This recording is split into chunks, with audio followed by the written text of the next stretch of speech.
അപ്പോൾ hello guys, welcome back to മാമഫിൻ. I'm so happy to see guys again. ഇനി നമ്മൾ ആദ്യമായിട്ട് കാണുന്നതാണെങ്കിൽ ജസ്റ്റ് ഒന്ന് സബ്സ്ക്രൈബ് ചെയ്തേക്ക്. അതാകുമ്പോൾ ഇങ്ങനത്തെ ക്യൂട്ട് വീഡിയോസ് നിങ്ങളുടെ ഫീൽഡിൽ ഇടയ്ക്കിടയ്ക്ക് വന്നുകൊണ്ടിരിക്കും. അപ്പോൾ ഇന്നത്തെ നമ്മുടെ വീഡിയോ എന്ന് പറയുന്നത് ആദ്യം കണ്ട വൃത്തിയായിട്ട ഡെസ്കിനെ നല്ല ഭംഗിയുള്ള ഒരു പിൻട്രസ്റ്റ് ഡെസ്ക്കായിട്ട് മാറ്റുക എന്നുള്ളതാണ്. അപ്പോൾ ആദ്യം ഞാൻ അതിനകത്ത് എരിഞ്ഞ സാധനങ്ങളൊക്കെ എടുത്ത് മാറ്റി കൊടുത്തിട്ടുണ്ടായിരുന്നു. പിന്നെ അതിൻ്റെ മുകളിൽ വിരിച്ച ആ തുണി മാറ്റി മൊത്തത്തിലൊന്ന് തുടച്ചു കൊടുത്തിട്ടുണ്ടായിരുന്നു. പിന്നെ ആ തുണി വിരിച്ചിട്ട് ഓരോ സാധനങ്ങളായിട്ട് എടുത്തു വെക്കാൻ തുടങ്ങി. അപ്പോൾ ആദ്യം എടുത്തു വെച്ചത് ഈ ഒരു പോസ്റ്റേഴ്സും പിന്നെ ഈ ജാറുമായിരുന്നു. ഈ ജാറ് ഞാൻ തന്നെ ഉണ്ടാക്കിയായിരുന്നു, ഒരു ക്യാൻഡിൽ ഡെക്കോറായിട്ട്. അപ്പോൾ അത് ഉണ്ടാക്കുന്ന ഡീറ്റെയിൽ ആയിട്ടുള്ള വീഡിയോ നമ്മുടെ ചാനലിൽ കിടപ്പുണ്ട്. എന്നാലും ഞാൻ ചെറുതായിട്ടൊന്ന് പറയാം. ജസ്റ്റ് ഒരു ജാർ എടുത്തു, സെൻറ്ററിൽ ഹാർട്ട് ഷേപ്പിലൊരു സെല്ലോ ടേപ്പ് ഒട്ടിച്ചു കൊടുത്തു. എന്നിട്ട് മൊത്തത്തിൽ അത് വൈറ്റ് പെയിൻറ്റ് അടിച്ചു കൊടുത്തു. പിന്നെ ആ സെല്ലോ ടേപ്പിൻ്റെ അറ്റം വഴി കുറച്ച് പൂ ഇങ്ങനെ വരച്ച് കൊടുക്കുകയായിരുന്നു ചെയ്തത്. അത്രേ ഉണ്ടായിരുന്നുള്ള പരിപാടി. എന്നിട്ട് നമ്മൾ ക്യാൻഡിലോ ഫ്ലവേഴ്സോ ലൈറ്റോ എന്താണെന്ന് വെച്ചാൽ വെച്ച് കൊടുത്താൽ മതി. അത്രേ ഉള്ളൂ. അപ്പോഴേക്കും നമ്മുടെ ആ ഡെക്കോർ പീസ് റെഡി ആയിട്ടുണ്ട്. അതിൻ്റെ കൂട്ടത്തിൽ ഞാൻ ഇങ്ങനെ ഒരു ഹാർട്ടും വെച്ച് കൊടുത്തിട്ടുണ്ടായിരുന്നു. ഇതൊരുമാതിരി എന്തോ ഒരു ഡിസൈനിലുള്ള ഹാർട്ടായിരുന്നു. അത് ഞാൻ പണ്ടുണ്ടാക്കിയതാണ്, അതിൻ്റെ വീഡിയോ ഉണ്ടായിരുന്നില്ല. ജസ്റ്റ് കാർഡ്ബോർഡ് ആ ഷേപ്പിൽ വെട്ടിക്കൊടുത്ത് അതിലേക്കൂടെ ബ്ലാക്കും ആ ഡിസൈനിൻ്റെ ഒരു ടെംപ്ലേറ്റ് ഉണ്ടായിരുന്നു, അതനുസരിച്ച് അങ്ങ് കളർ അടിച്ച് കൊടുത്തു. അത്രേ ഉണ്ടായിരുന്നുള്ളൂ അതിൻ്റെ പരിപാടിയൊക്കെ.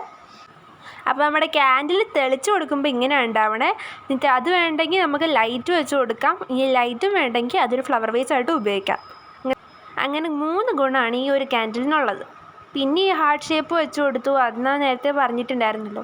പിന്നെ ഈ ഒരു പെയിൻറ്റ് ബോട്ടിലും കൊണ്ടുള്ള ഒരു മിനി പ്ലാന്റ്, ഇതും നമ്മൾ തന്നെ ഉണ്ടാക്കിയതാണ്. പക്ഷേ ഇത് ഉണ്ടാക്കുന്നത് ഭയങ്കര സിമ്പിളായിരുന്നതുകൊണ്ട് ഞാൻ അതിൻ്റെ വീഡിയോ ആഡ് ചെയ്തിട്ടില്ല. ജസ്റ്റ് ആ ബോട്ടിൽ നിങ്ങൾക്ക് ഇഷ്ടമുള്ള ഡിസൈനിലൊന്ന് പെയിൻറ്റ് ചെയ്ത് കൊടുത്താൽ മതി, അത്രേ ഉള്ളൂ. പിന്നെ ഈ ഒരു ബാസ്ക്കറ്റ് ഞാൻ മിനിസോയിൽ നിന്ന് വാങ്ങിച്ചതായിരുന്നു. അത് നമ്മുടെ മിനിസോ വ്ളോഗ് കണ്ടവർക്കറിയാം, അതിനകത്ത് കിടപ്പുണ്ട്. അപ്പോൾ ഇതിനകത്ത് ഞാൻ എൻ്റെ ക്രാഫ്റ്റിന് ഏറ്റവും ആവശ്യമുള്ള കുറേ സാധനങ്ങളൊക്കെയായിരുന്നു വെച്ച് കൊടുത്തിട്ടുണ്ടായിരുന്നത്. പിന്നെ ആ സൈഡിലിരിക്കുന്ന ആ സ്റ്റെപ്പ് പോലത്തെ സാധനം നിങ്ങൾ കണ്ടോ, അതൊരു ഹോൾഡിംഗ് ഹുക്കായിട്ട് ഉണ്ടാക്കി കൊടുത്തതായിരുന്നു. പക്ഷേ അതിൻ്റെ വീഡിയോ ഞാൻ എടുത്തില്ല. കാരണം എന്താണെന്ന് വെച്ചാൽ ഇത് ശരിയാവുമെന്ന് എനിക്കൊരു ഉറപ്പുമില്ലായിരുന്നു. അപ്പോൾ അതെങ്ങനെയാണ് വേണ്ടതെന്ന് അറിയേണ്ടവരുണ്ടെങ്കിൽ ചെറുതായിട്ടൊന്ന് പറഞ്ഞുതരാം. ജസ്റ്റ് ആ ഷേപ്പിലൊരു സ്റ്റെപ്പ് പോലെ കട്ട് ചെയ്തെടുത്തു. പിന്നെ ഫ്രണ്ടോട്ട് നിൽക്കാനായിട്ട് സ്റ്റെപ്പിൻ്റെ കുറേ കാർഡ്ബോർഡ് പീസ് വെച്ച് കൊടുത്തു. പിന്നെ അതിലോരോ ഇങ്ങനെ പാവേന, അത് ഞാൻ ക്ലേ കൊണ്ട് ഉണ്ടാക്കിയ കുറേ പാവേന വെച്ച് കൊടുത്തു. അപ്പോൾ അത്രേ ഉണ്ടായിരുന്നുള്ളൂ. പിന്നെ ഈ ഒരു മൈമെലഡിയുടെ ഓർഗനൈസർ, അത് നമ്മൾ തന്നെ ഉണ്ടാക്കിയതാണ്. അപ്പോൾ ഈ ഡെസ്ക് മേക്ക് ഓവർ മൊത്തത്തിൽ നോക്കുമ്പോൾ ഇതിനകത്ത് ഒരു ഭൂരിഭാഗം സാധനങ്ങൾ നമ്മൾ തന്നെ നമ്മുടെ ചാനലിൽ ഉണ്ടാക്കിയതാണ്. അത് വെച്ചാണ് നമ്മൾ ഈ മേക്ക് ഓവർ മൊത്തത്തിൽ നടത്തുന്നത്. ഈ ഒരു ഓർഗനൈസർ ഉണ്ടാക്കാനായിട്ട് ഇങ്ങനെ ഒരു മൈ മെലഡീനെ 2 എണ്ണം വരച്ച് കൊടുക്കുന്നുണ്ട്. എന്നിട്ട് ഇത് രണ്ടും ഒരു കാർഡ്ബോർഡിൽ ഒട്ടിച്ച് കൊടുക്കും.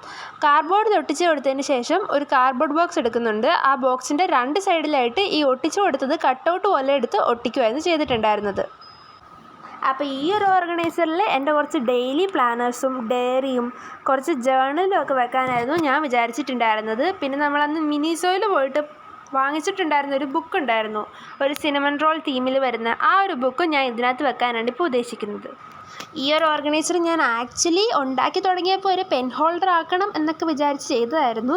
പക്ഷേ പിന്നീട് ആ കാർഡ്ബോർഡിന് വലിയ സൈസായിരുന്നതുകൊണ്ടും അത് പിന്നെ കമ്പാർട്ട്മെൻറ്റ്സ് ആക്കാൻ എനിക്ക് മടിയായിരുന്നിട്ടുമായിരുന്നു ഞാനിത് ഇങ്ങനൊരു ബുക്കിന് വേണ്ടിയുള്ളതാക്കിയെടുത്തത്. പിന്നെ ഇതിനകത്ത് കുറച്ച് നമ്മൾ തന്നെ നമ്മുടെ ചാനലിൽ ഉണ്ടാക്കിയ കുറച്ച് ടു ഡു പ്ലാനറും കുറച്ച് മാർക്കേഴ്സുമാണ് വെച്ച് കൊടുക്കുന്നത്. പിന്നെ കുറച്ച് മിനി നോട്ട്ബുക്സും ഉണ്ടായിരുന്നു. ഇതിനകത്തെല്ലാം ഞാൻ കണ്ടാക്കി ഇങ്ങനെ എഴുതി വെക്കുന്നതാണ്. പിന്നെ നമ്മളുണ്ടാക്കിയ നമ്മുടെ സ്ക്യൂഷി നോട്ട്ബുക്കും ഇതിനകത്ത് വെച്ച് കൊടുക്കുന്നുണ്ട്. അപ്പോൾ അത്രയും സാധനം വെച്ചപ്പോൾ ആ ഒരു ഓർഗനൈസറിൻ്റെ ഭാഗം ക്ലിയർ ആയിട്ടുണ്ട്. ഇനിയായിട്ട് ഞാൻ കഴിഞ്ഞ ദിവസം ഉണ്ടാക്കിയ ഒരു കടൽ ക്ലൗഡിൻ്റെ ഇൻസ്പയർഡ് ആയിട്ടുണ്ടാക്കിയ ഈ ഒരു ഹാർട്ട് ഡെക്കോർ പീസാണ് വെച്ച് കൊടുക്കുന്നത്. അത് ഞാൻ ഇത് ഡെക്കറേറ്റ് ചെയ്യാൻ വേണ്ടി തന്നെ അന്നിരുന്ന് ഉണ്ടാക്കിയതായിരുന്നു. ഇതിനകത്തുണ്ടാക്കിയ എല്ലാ സാധനത്തിൻ്റെയും ഡീറ്റെയിൽഡ് വീഡിയോ നമ്മുടെ ചാനലിൽ കിടപ്പുണ്ട്. നിങ്ങൾക്ക് ഇഷ്ടപ്പെടുവാണെങ്കിൽ അതും കൂടെ കയറി കണ്ടു നോക്കണം. അപ്പോൾ ഇതുണ്ടാക്കിയത് വെറും ടിഷ്യൂ പേപ്പർ വെച്ചായിരുന്നു. ഈ ടിഷ്യൂ പേപ്പർ ഞാൻ പിങ്ക് കളറിൽ മുക്കി ഡൈ ചെയ്തെടുക്കുമായിരുന്നു ചെയ്തിട്ടുണ്ടായിരുന്നത്. എന്നിട്ട് ഹാർട്ട് ഷേപ്പിലൊരു കാർഡ്ബോർഡ് വെട്ടി കൊടുത്തു. എന്നിട്ട് അതിലേക്ക് ഇങ്ങനെ വെച്ച് കൊടുത്തു. പിന്നെ അറ്റത്ത് ഷേപ്പ് ചെയ്ത് കൊടുക്കുകയായിരുന്നു ചെയ്തിട്ടുണ്ടായിരുന്നത്. പിന്നെ ഈ ഒരു സ്റ്റാൻഡിന് വേണ്ടി ഒരു സ്ട്രോയിൽ അതേ ടിഷ്യൂ പേപ്പർ തന്നെ ചുറ്റിയെടുത്ത് ആ കളറാക്കി കൊടുത്തു. അപ്പോൾ ഇത്രയൊക്കെ ചെയ്തപ്പോൾ തന്നെ നമ്മുടെ ഡെസ്കിനൊരു പിൻട്രസ്റ്റി ഐസ്തറ്റിക് വൈബൊക്കെ വരുന്നുണ്ട്. ഈ ഡെസ്ക് ഡെക്കോറിൽ വെച്ചിട്ടുണ്ടായിരുന്നതിൽ എനിക്ക് ഏറ്റവും ഇഷ്ടപ്പെട്ട പീസ് എന്ന് പറയുന്നത് ഈ ഒരു ഹാർട്ട് ഷേപ്ഡ് പീസായിരുന്നു. ഇത് ആദ്യം ഫ്ലെക്സ് ക്യൂക്ക് വെച്ച് ഒട്ടിച്ചിട്ട് ഒട്ടുന്നുണ്ടായിരുന്നില്ല. പിന്നെ സെല്ലോ ടേപ്പ് വെച്ചാണ് വെച്ച് കൊടുത്തിട്ടുണ്ടായിരുന്നത്. അത് ഞാൻ ആ ബാസ്ക്കറ്റിൻ്റെ പുറകിലായിട്ട് അങ്ങ് വെച്ച് കൊടുക്കുമായിരുന്നു ചെയ്തിട്ടുണ്ടായിരുന്നത്. പിന്നെ നമ്മൾ വെച്ച് കൊടുക്കുന്നത് ഈ ഒരു തുലിപ്പിൻ്റെ ഷേപ്പിലുള്ള പെൻ ഹോൾഡറോ എന്തെങ്കിലും ഒരു ഡെക്കോർ പീസായിട്ട് വെക്കാൻ പറ്റുന്ന സാധനമാണ്. ഇത് ഞാൻ ഒരു ബോട്ടിൽ വെച്ചായിരുന്നു ഉണ്ടാക്കിയിട്ടുണ്ടായിരുന്നത്. ആദ്യം ആ ബോട്ടിൽ ഹാഫായിട്ട് കട്ട് ചെയ്ത് പിന്നെ അതിൻ്റെ അറ്റം ഒരു പൂവിൻ്റെ ഷേപ്പിൽ കട്ട് ചെയ്ത് കൊടുത്തു. പിന്നെ മൊത്തത്തിൽ ഒരു പേസ്റ്റൽ കളർ അടിച്ചു കൊടുക്കുകയായിരുന്നു ചെയ്തത്. പിന്നെ നമ്മൾ കാർഡ്ബോർഡ് റോൾ വെച്ചാണ് ഇതിൻ്റെ ബേസും സ്റ്റാൻഡും ഒക്കെ ഉണ്ടാക്കുന്നത്. അറ്റത്തെ സർക്കിൾ ഷേപ്പിലുള്ളൊരു സ്റ്റാൻഡും പിന്നെ ഒരു കാർഡ്ബോർഡ് റോളും അങ്ങനെ ഒട്ടിച്ചു കൊടുക്കുമ്പോഴാണ് നമ്മുടെ ബേസ് ശരിയാവുന്നത്. പിന്നെ നമ്മുടെ കുപ്പിയുടെ മറ്റേ ഭാഗത്തിലേക്ക് ഇതങ്ങ് കയറ്റി കൊടുക്കുമ്പം ആ പരിപാടിയും കഴിഞ്ഞിട്ടുണ്ടായിരുന്നു. അപ്പോൾ ഈ ഒരു ഡെക്കോറും ഈ ഡെസ്കിനെ കുറച്ച് ഭംഗിയിലാക്കുന്നതായിട്ട് എനിക്ക് തോന്നി. നിങ്ങൾക്ക് അങ്ങനെ തോന്നുവാണെങ്കിൽ ഈ വീഡിയോയ്ക്ക് ലൈക്ക് ചെയ്യണം, ഷെയർ ചെയ്യണം, സബ്സ്ക്രൈബ് ചെയ്യണം.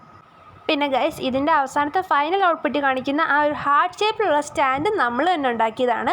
അതിൻ്റെ ആ ലിങ്ക് ഞാനിപ്പോൾ വീഡിയോയുടെ മുകളിൽ കൊടുത്തേക്കാം. നിങ്ങൾക്ക് ഇഷ്ടപ്പെട്ട ആ ലിങ്ക് കൂടി എടുത്ത് കണ്ടു നോക്ക്. പിന്നെ അടുത്തായിട്ട് വെക്കുന്ന ഇങ്ങനെ ഒരു ഓർഗനൈസർ ആയിരുന്നു. അതിൻ്റെ ആ സൈഡിലുള്ള ഡക്കിൻ്റെ ഷേപ്പിലുള്ള ഹുക്കില്ലേ, അതിൻ്റെ വീഡിയോ കൂടി ഇട്ടേക്കാമെന്ന് വിചാരിച്ചു. ബിക്കോസ് അത് എല്ലാവർക്കും യൂസ്ഫുൾ ആവുന്നൊരു ക്രാഫ്റ്റാണ്. ദാറ്റ് ഈസ് ഒരു ഡക്കിൻ്റെ ഷേപ്പ് വേണം, പിന്നെ യൂപ്പിന് വേണം.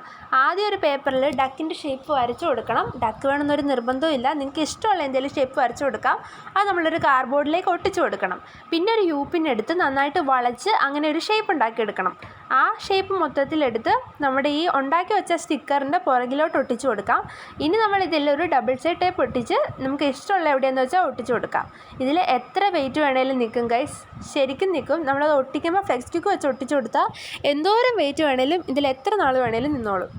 അപ്പം ഞാനിത് ആദ്യമായിട്ട് ഉണ്ടാക്കിയതുകൊണ്ട് സ്റ്റെബിലിറ്റി എന്തോരം ഉണ്ടാവില്ല, അതുകൊണ്ട് ഞാൻ ഒരെണ്ണമായിരുന്നു ഉണ്ടാക്കി നോക്കിയിട്ടുണ്ടായിരുന്നത്. പക്ഷേ ഗൈസ്, ഇത് അടിപൊളിയാണ്. എന്തോരം വെയിറ്റ് വേണേലും ഇത് താങ്ങുന്നുണ്ട്. ഈ ഒരു ഇൻസ്പോയിലായിരുന്നു ഞാൻ ആ സ്റ്റെപ്പിൻ്റെ സൈസിലുള്ള വലിയൊരു ഹോൾഡിംഗ് ഹുക്ക് ഉണ്ടാക്കിയിട്ടുണ്ടായിരുന്നത്. അപ്പോൾ അതിനകത്ത് ഇങ്ങനെ കുറേ വേറെ മിച്ചം ഉണ്ടായിരുന്ന സെല്ലോ ടേപ്പും കുറച്ച് പെൻസും അങ്ങനെ കുറേ സാധനങ്ങളായിരുന്നു വെച്ചിട്ടുണ്ടായിരുന്നത്. പിന്നെ ഞാൻ എപ്പോഴും എടുക്കാത്ത കുറേ സിസേഴ്സും കുറച്ച് മാർക്കേഴ്സും പിന്നെ കുറച്ച് അൽക്കുളിച്ച സാധനങ്ങളുമായിരുന്നു ഇതിനകത്ത് വെച്ചിട്ടുണ്ടായിരുന്നത്. അപ്പോൾ നമ്മുടെ ഈ ഒരു സെക്ഷനോട് ചെയ്ത് കഴിയുമ്പോൾ നമ്മുടെ ഡെസ്ക് മേക്ക് ഓവർ മൊത്തത്തിൽ കഴിഞ്ഞിട്ടുണ്ടായിരുന്നു. ആൻഡ് ഗൈസ്, ഇതിന് ഞാൻ അവസാനം മൊത്തത്തിൽ ഫെയറി ലൈറ്റും ഇടുന്നുണ്ടായിരുന്നു. പിന്നെ ഈ വീഡിയോ ഒക്കെ എടുത്തു കഴിഞ്ഞായിരുന്നു ഞാൻ ഇതിനൊരു ടേബിൾ ലാമ്പ് ഉണ്ടാക്കി കൊടുക്കുന്നത്. അതും കൂടെ വെച്ച് കഴിഞ്ഞപ്പോൾ നമ്മുടെ ഫൈനൽ ഔട്ട്പുട്ട് നിങ്ങൾ കാണേണ്ടത് തന്നെയാണ്. നിങ്ങൾ ഡെസ്കിനെ പിൻട്രസ്റ്റി ആക്കാൻ ആഗ്രഹിക്കുന്നവരാണെങ്കിൽ കുറച്ച് ഫെയറി ലൈറ്റ് വാങ്ങിച്ചിട്ടാൽ മതി. അപ്പോൾ തന്നെ നിങ്ങളുടെ ഡെസ്കിൻ്റെ ലുക്ക് 10 മടങ്ങ് കൂടുന്നതായിട്ട് തോന്നും. അപ്പോൾ ഇനി കുറച്ച് ക്ലീനിങ്ങും പരിപാടിയും എല്ലാം കൂടെ കഴിഞ്ഞ് നമുക്കിതിൻ്റെ ഫൈനൽ ഔട്ട്പുട്ടിലേക്ക് പോവാം. അപ്പോൾ ഈ വീഡിയോ നിങ്ങൾക്ക് ഇഷ്ടപ്പെടുവാണെങ്കിൽ വീഡിയോ ലൈക്ക് ചെയ്യണം, കമൻറ്റ് ചെയ്യണം, സബ്സ്ക്രൈബ് ചെയ്യണം. എങ്കിലല്ലേ ഇനി ഇങ്ങനത്തെ അടിപൊളി വീഡിയോ വരുമ്പോൾ നിങ്ങൾക്ക് കാണാൻ പറ്റുള്ളൂ.